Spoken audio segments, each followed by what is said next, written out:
Cindy and the McCain family, I am honored to be with you to offer my sympathies and to celebrate a great life.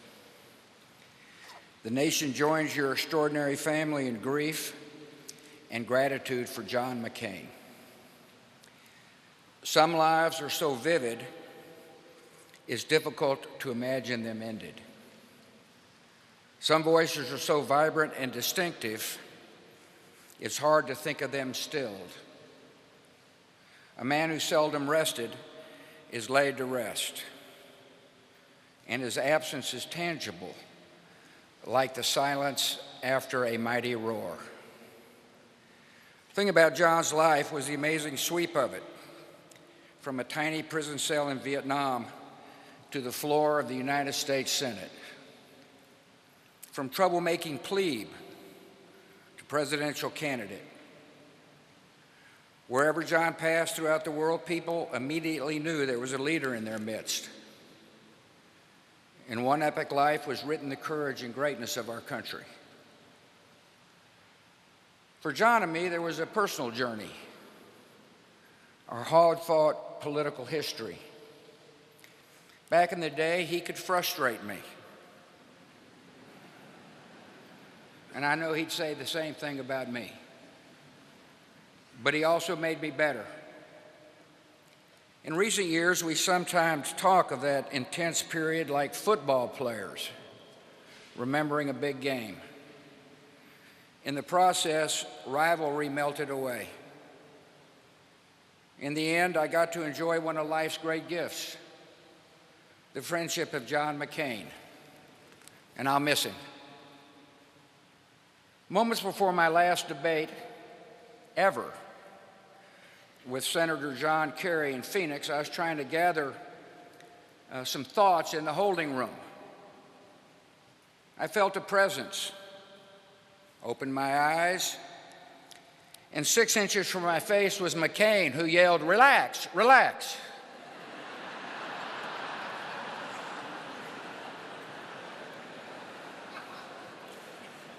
John was above all a man with a code. He lived by a set of public virtues that brought strength and purpose to his life and to his country. He was courageous, with a courage that frightened his captors and inspired his countrymen.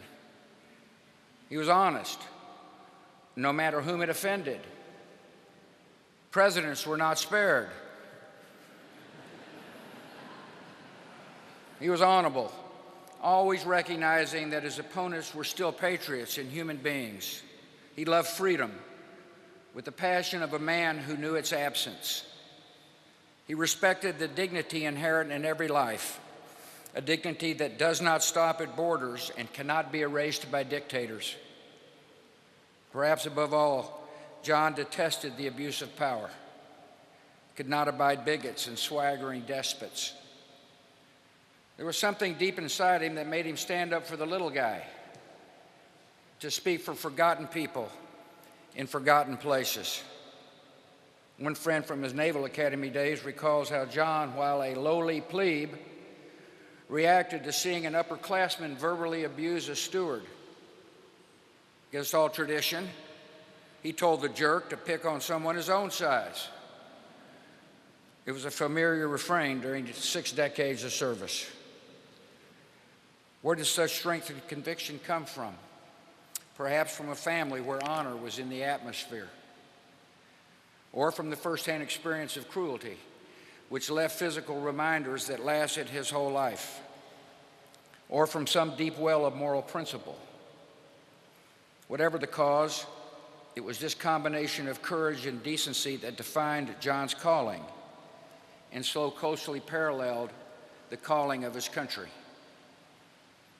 It's this combination of courage and decency that makes the American military something new in history, an unrivaled power for good. It's this combination of courage and decency that set America on a journey into the world, to liberate death camps, to stand guard against extremism, and to work for the true peace that comes only with freedom. John felt these commitments in his bones. It is a tribute to his moral compass that dissidents and prisoners in so many places, from Russia to North Korea to China, knew that he was on their side. And I think their respect meant more to him than any medals and honors life could bring. The passion for fairness and justice extended to our own military. When a private was poorly equipped or a seaman was overworked in terrible conditions, John enjoyed nothing more than dressing down an admiral or a general. He remained the troublesome plebe to the end. Those in political power were not exempt. At various points throughout his long career, John confronted policies and practices that he believed were unworthy of his country.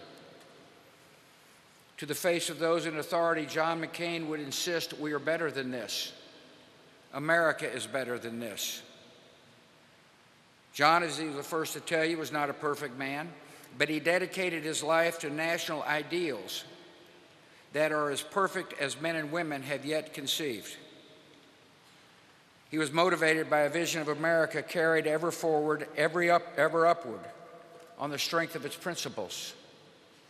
He saw our country not only as a physical place or power, but as the carrier of enduring human aspirations, as an advocate for the oppressed, as a defender of the peace, as a promise, unwavering, undimmed, unequal. The strength of a democracy is renewed by reaffirming the principles on which it was founded. And America somehow has always found leaders who were up to that task, particularly at the time of greatest need. John was born to meet that kind of challenge, to defend and demonstrate the defining ideals of our nation. If we're ever tempted to forget who we are, to grow weary of our cause, John's voice will always come as a whisper over our shoulder. We are better than this. America is better than this. John was a restless soul. He really didn't glory in success or wallow in failure because he was always on to the next thing. Friends said he can't stay in the same experience. One of his books ended with the words, "And I moved on." John has moved on. He would probably not want us to dwell on it, but we are better for his presence among us. The world is smaller for his departure, and we will remember him as he was, unwavering, undimmed, unequal.